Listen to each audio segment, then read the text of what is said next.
இருக்குது. ஸோ கண்டிப்பாக வேக்கண்ட் வந்து ஒரு பல்கான வேக்கண்ட் தான் எஸ்ஐக்கு வரும். நமக்கு ஜூன் 24 சொல்லியிருக்காங்களா, ஜூன் 24 சொல்லியிருக்காங்க. ஜூன் 24 வந்தது அப்படின்னா, ஜூன் 24 வந்து ஹியரிங் வருதுன்னா ஒரு ஃபர்ஸ்ட் வீக் எடுத்துக்கோங்க. ஸோ ஒரு வாரம் கொடுக்குறாங்க அப்படின்னா ஜூலை ஃபர்ஸ்ட் வீக் ஆயிருமா, ஜூலை ஃபர்ஸ்ட் வீக். போர்ஷன் வந்து 11th 12th. எல்லோருக்கும் வணக்கம். ஸோ எஸ்ஐக்கான ஒரு மாடல் கொஸ்டின் தான் பார்க்க போகிறோம். கண்ணூர் ஸ்காடு லாஸ்ட் டைம் போட்டிருந்தோம். கண்ணூர் ஸ்காடு 2.0 அப்படின்னு சொல்லி 2 கொஸ்டின் போட்டிருந்தோம். ஸோ அதோட அப்டேட்டட் வெர்ஷன் தான் இப்போ பார்க்க போகிறோம். ஏன் திரும்ப கண்ணூர் ஸ்காடு அப்டேட் பண்ணுறோம் அப்படின்னு ரீசன் சொல்லிடுறேன். லாஸ்ட் டைம் வந்து நம்மகிட்ட ஒரு 200 பேருக்கு மேலே படித்தாங்க பசங்க. எஸ்ஐக்கு மட்டும் ஒரு 200 பேருக்கு மேலே படித்தாங்க. ஸோ 200 பேருமே ஃபீட்பேக் வந்து பாசிட்டிவாக தான் கொடுத்தாங்க. ஃபீட்பேக் வந்து பாசிட்டிவாக தான் இந்த கொஸ்டினுக்கு வந்து ஃபீட்பேக் வந்து பாசிட்டிவாக வந்தது. நெகட்டிவ் ஃபீட்பேக் வந்து வரவே இல்லை. ஸோ நெகட்டிவ் ஃபீட்பேக் வரலைன்னாலும் ஒரு சில விஷயங்கள் நம்ம அப்டேட் பண்ணியே ஆகணும். என்னன்னா மெயினான ஏரியா எது அப்படின்னா இங்கிலீஷ். எந்த ஏரியா? இங்கிலீஷ் வந்து நம்ம அப்டேட் பண்ணி ஆகணும். ரெண்டாவது விஷயம் இதில் பார்க்க வேண்டியது current affairs.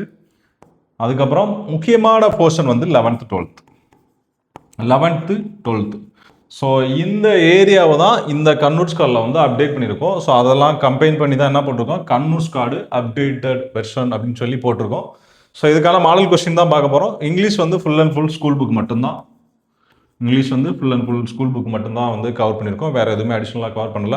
So last time நீங்கள் எழுதின ஜிகே கொஸ்டின்ஸ் இருக்கும். ஆனால் அந்த கொஸ்டின் வந்து திரும்ப அதே மாதிரி இருக்காது. கொஞ்சம் அப்டேட் பண்ணியிருக்கோம். இப்போது ஒரு சில கொஸ்டின் இப்போ தார்பாளையம் கேட்டிருக்கோம் அப்படின்னா அதை வந்து எந்த கண்டத்தில் இருக்குது.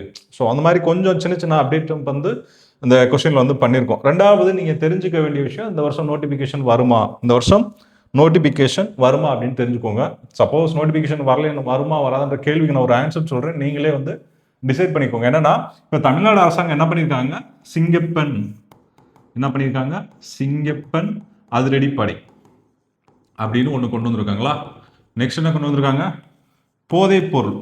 ஓகேவா, போதைப் பொருள். ஸோ இது ரெண்டு வந்து இப்போ நடைமுறையில் இருக்கு ஆல்ரெடி இருந்தாலும். ஸோ இது வந்து நீங்கள் கிட்டத்தட்ட பார்த்தீங்கன்னா அந்த பிங்க்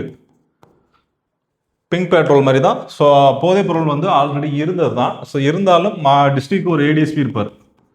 டிஸ்ட்ரிக்ட் ஒரு ஏடிஎஸ்பி தான் இருப்பாங்க. போதைப் பொருளுக்கு வந்து ஒரு ஏடிஎஸ்பி இருப்பாங்க. ஸோ அவங்க தான் ஃபுல் அண்ட் ஃபுல் கண்ட்ரோல் இருக்கும். இப்போ என்ன இதை அப்கிரேட் பண்ணுவாங்க அப்படின்னு சொல்லிடுறேன். சிங்கப்பன் படை இப்போ வந்து ஒரு பெட்ரோல் வண்டி போகுதுன்னு வச்சுக்குவோம். பெட்ரோலோ இல்லை எஸ்எஃப் வண்டியோ போகுதுன்னு வச்சுக்குவோம். ஸோ இதில் ஒரு 10 பேராச்சும் இருப்பாங்க. அப்போது ஏஆரில் வந்து ஸ்ட்ரென்த்து குறையுமா. ஸோ இங்கே இருக்கிறவங்க போகிறாங்க, இந்த போஸ்ட்டுக்குன்னு தனியாக போகிறாங்க அப்படின்னா ஏஆரில் இருக்க ஸ்ட்ரென்த்து குறையும். அதே மாதிரி பசங்களை பொறுத்த வரைக்கும் பட்டாலியனில் உள்ள பொண்ணுங்களை பற்றி பேசும்போது ஏஆரில் உள்ள ஸ்ட்ரென்த்து ஆட்டோமேட்டிக்காக குறைஞ்சிரும். ஓகேவா. இப்போ ஏஆரில் உள்ள ஸ்ட்ரென்த்து குறைஞ்சிச்சுன்னா அப்போ ஏஆர் வந்து வேக்கண்ட் கிரியேட் ஆகும். அப்போ அங்கே இடத்த வந்து ஃபில் பண்ணணும். அடிஷ்னலாக வேக்கண்ட் எடுத்து தான் ஆகணும். அது வந்து பிசிக்கு போட்டே ஆகணும். அதே நேரத்தில் இதுக்கு எஸ்ஐயும் தேவை தான். ஸோ எஸ்ஐ தலைமையில் தான் ஒரு எஸ்எஃப் வந்து போகும். அதனால எஸ்ஐயும் இதுக்கு தேவை தான். ரெண்டாவது போதைப்பொருள் தடுப்பு ஆல்ரெடி சொன்ன டிஸ்ட்ரிக்ட் ஒரு ஏடிஎஸ்பி இருப்பார். மற்றபடி பெருசாக ஒன்று இருக்காது. ஸோ இப்போ என்ன பிளான் பண்ணுறாங்க அப்படின்னா 38 டிஸ்ட்ரிக்ட் இருக்குது அப்படின்னா 38 டிஸ்ட்ரிக்ட்டுமே என்ன பண்ணுறாங்க, ஒரு போதைப்பொருள் தடுப்பு ஸ்டேஷன் அப்படின்னு தனியாக ஒரு ஸ்டேஷன் உருவாக்குவோம். இதுக்குன்னு தனியாக ஒரு ஸ்டேஷன் கொண்டு வருவோம் அப்படின்னு சொல்லி பிளான் பண்ணுறாங்க. ஸோ சப்போஸ் வந்ததுன்னா 38 ஸ்டேஷன் வரும். 38 ஸ்டேஷனுக்கு ஒரு எஸ்ஐக்கு நீங்கள் ஆவரேஜாக 2 எஸ்ஐ கூட வச்சுக்கோங்க. ஆவரேஜாக 2 எஸ்ஐ நான் சொல்கிறது குறைஞ்சது சொல்கிறேன். அப்படின்னு பார்த்தாலே நீங்கள் கிட்டத்தட்ட ஒரு 76 எஸ்ஐ வந்து மினிமம் நான் சொல்கிறேன். அதுக்கப்புறம் இன்னும் இதில் நிறையா டிபார்ட்மெண்ட் இருக்குது. அப்போது 2 எஸ்ஐன்றது நான் ஸ்டேஷன் சொல்கிறேன். அது போக வெளியில் அதில் தனித்தனி பிரிவுகள் இருக்கும். அது வந்து எக்ஸிக்யூஷன் இருக்கும். அதுக்கப்புறம் ரோந்துக்கு போகிறதுக்கு தனியாக வேணும். ஸோ அந்த மாதிரி நிறையா இருக்குது. ஸோ கண்டிப்பாக வேக்கண்ட் வந்து ஒரு பல்கான வேக்கண்ட் தான் எஸ்ஐக்கு வரும். அதனால் இப்போ இருந்தே ப்ரிப்பேர் பண்ண ஆரம்பிச்சுங்க, டிலே பண்ணிடாதீங்க. ஸோ வேக்கண்ட் எப்போ வேணாலும் கால்ஃபர் வந்து எப்போ வேணாலும் வரும். சொன்ன டேட்டுக்கு வருமானு தெரியாது. இந்த ஆல்ரெடி இப்போ 2025 நடந்த எஸ்ஐக்கும் கால்ஃபர் அதுக்கான ஃபிசிக்கல் டேட்டு எனக்கு தெரிஞ்சு ஆகஸ்ட் ஆயிரும்னு நினைக்கிறேன். ஆகஸ்ட்டு அப்படி இல்லைன்னா செப்டம்பர் ஆகும் அப்படின்னு என்னோட கெஸ்ஸை. ஒரு சின்ன கால்குலேஷன் அதுக்கும் சொல்லிடுறேன் உங்களுக்கு. நமக்கு ஜூன் 24 சொல்லியிருக்காங்களா, ஜூன் 24 சொல்லியிருக்காங்க. ஜூன் 24 வந்தது அப்படின்னா, ஜூன் 24 வந்து ஹியரிங் வருதுன்னா ஒரு ஃபர்ஸ்ட் வீக் எடுத்துக்கோங்க. ஸோ ஒரு வாரம் கொடுக்குறாங்க அப்படின்னா ஜூலை ஃபர்ஸ்ட் வீக் ஆயிருமா, ஜூலை ஃபர்ஸ்ட் வீக் ஆயிரும். ஓகேவா, ஜூலை ஃபர்ஸ்ட் வீக் ஆயிரும்.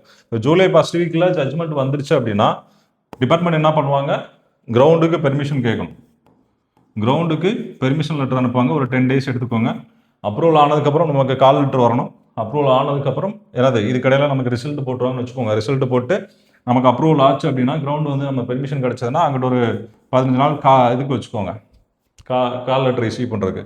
கிட்டத்தட்ட பார்த்தீங்கன்னா நமக்கு எப்படியா இருந்தாலும் ஆகஸ்ட் வந்துடும். நான் சொல்கிறது மினிமம், அதாவது ஃபஸ்ட்டு ஹியரிங்ஸ் முடிஞ்சு இந்த இது வந்தாலே ஆகஸ்ட் ஆயிரும்னு சொல்கிறேன். சப்போஸ் இதில் ஏதாச்சும் சின்னதாக சேஞ்ச் ஆச்சு அப்படின்னா செப்டம்பர் ஆகலாம். அதனால தான் ஆகஸ்ட் செப்டம்பர் ஆகும்னு சொல்கிறேன். ஸோ ஸ்லோ டவுன் ஆகாமல் கொஞ்சம் உங்கள் வேலையை ப்ராப்பராக பண்ணிங்கனாலே போதும். ஸோ இந்த கொஸ்டின் என்ன மாடல் இருக்குன்னு பார்த்துக்கோங்க. ஸோ இது இந்த மாடல் தான் இருக்கும் ஃபுல் அண்ட் ஃபுல்லு. உங்களுக்கு எல்லா கொஸ்டின்ஸுமே இப்படி தான் இருக்கும். கிட்டத்தட்ட ஒரு 35 டெஸ்ட் இருக்கும். ஸோ இதுக்கான ஃபீஸ் கம்மி தான், 799 தான்.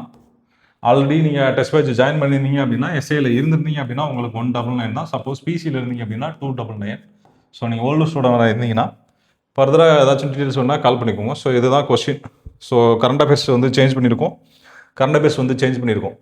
இப்போது 2026 ஜனவரி 26 2020க்கான கரண்ட் அஃபேர்ஸ் ஸ்டார்ட் பண்ணியிருக்கோம். ஸோ உங்களுக்கு இப்படி தான் ஆன்சரும் மார்க் பண்ணி தான் கொடுப்போம். கொஸ்டின்ஸ் வந்து ஆன்சர் கொஸ்டின் தனியாக கொடுத்துருவோம். அதுக்கப்புறம் ஆன்சர் வந்து இந்த மாதிரி ஹைலைட் பண்ணி கொடுத்துருவோம். ஏபிசிடின்னு கொடுக்காம இந்த மாதிரி ஹைலைட் பண்ணி கொடுத்துருவோம். ஸோ இதுதான் மாடல் கொஸ்டின். அதுக்கப்புறம் இதில் மெயினாக சேஞ்ச் பண்ணது நம்ம வந்து இங்கிலீஷ் கொஞ்சம் சேஞ்ச் பண்ணியிருப்போம். என்ன பண்ணியிருப்போம்? இங்கிலீஷ் கொஞ்சம் நிறையா சேஞ்ச் பண்ணியிருப்போம். Full and full school book தான். கொஞ்சம் நீங்கள் டெப்த்தாக படித்தா மட்டும்தான் ஆன்சர் பண்ணுற மாதிரி தான் இருக்கும். ஸோ கொஸ்டின் சிம்பிளாக இருக்கிற மாதிரி இருக்கும். கொஞ்சம் நீங்கள் வந்து யோசிச்சா தான் ஆன்சர் பண்ணுற மாதிரி தான் இருக்கும். ஸோ நிறையா விஷயங்கள் இருக்குது இந்த கொஸ்டினில் பேசுகிறதுக்கு. நம்ம இதை எக்ஸ்பிளைன் பண்ணும்போது நிறையா பேசுவோம். நான் இப்போதைக்கு வந்து டெமோ தான் காட்டுறேன், இந்த கொஸ்டின் என்ன பண்ணியிருக்கோம் அப்படின்றத. ஸோ அதுக்கப்புறம் பார்ட் ஏ பார்ட் பி தனித்தனியாக இருக்கும். ஒரு எஸ்ஐ கொஸ்டின் எழுதுனா உங்களுக்கு என்ன ஃபீல் வருமோ அந்த ஃபீல்டில் தான் இருக்கும். எதுவும் டவுட்னா கீழே கமெண்ட் செக்ஷனில் கமெண்ட் பண்ணுங்கள். உங்களுக்கு கொஸ்டின் மட்டும் வேணும் சார், எனக்கு மொத்தமாக கொஸ்டின் மட்டும் கொடுத்துருங்க அப்படின்னா நீங்கள் கண்ணூர் ஸ்குவாட் கொஸ்டினை வாங்கிக்கலாம். மொத்தமாக கூட பே பண்ணி நீங்கள் வாங்கிக்கலாம். நான் அதுக்கான அமௌண்ட்டும் டிஸ்கஷன் பண்ணிட்டு உங்களுக்கு நான் சொல்கிறேன். ஓகேவா?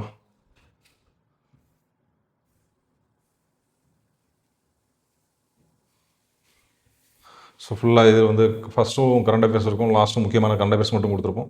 ஸோ இதில் என்ன எதுக்காக இப்போ ஸ்கோர் பண்ணிகிட்டு இருக்கேன்னா, அந்த இங்கிலீஷ் வந்து உங்களுக்கு கொஞ்சம் கொஸ்டின் வந்து ஸ்கூல் புக் ரெஃபர் பண்ணி எடுத்துருப்போம். இது வந்து 6th தமிழ். இது வந்து 6th தமிழில் உள்ளது. ஓகேவா? அதுக்கப்புறம் தமிழ் முடிஞ்சதுக்கப்புறம் லாஸ்ட் டைம் தமிழ் கேட்கலன்றக்காக இந்த தடவை தமிழ் படிக்காமல் இருக்க முடியாது. இது வந்து 6th English. 6th English. So இந்த இங்கிலீஷ்க்கான பிடிஎஃப் வந்து நான் கொடுத்துருவேன். இந்த இங்கிலீஷ் கொடுக்குறோம்ல, இந்த இங்கிலீஷ் கொடுத்துருக்கோன்னா இந்த இங்கிலீஷ்க்கான பிடிஎஃப் வந்து நான் உங்களுக்கு கொடுத்துருவேன். 6th வந்து 8th வரைக்கும் இருக்குன்னு நினைக்கிறேன். 9th 10th வரைக்கும் இருக்குது.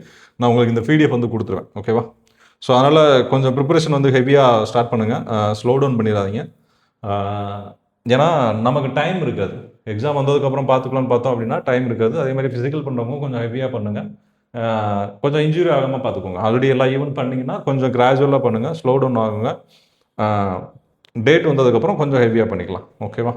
ஸோ இதுதான் மாடல் கொஸ்டின். இதில் ஏதாச்சும் டவுட் இருந்தால் நீங்கள் கீழே கமெண்ட் செக்ஷனில் கமெண்ட் பண்ணுங்கள். நான் உங்களுக்கு டவுட் கிளியர் பண்ணுறேன். Thank you all.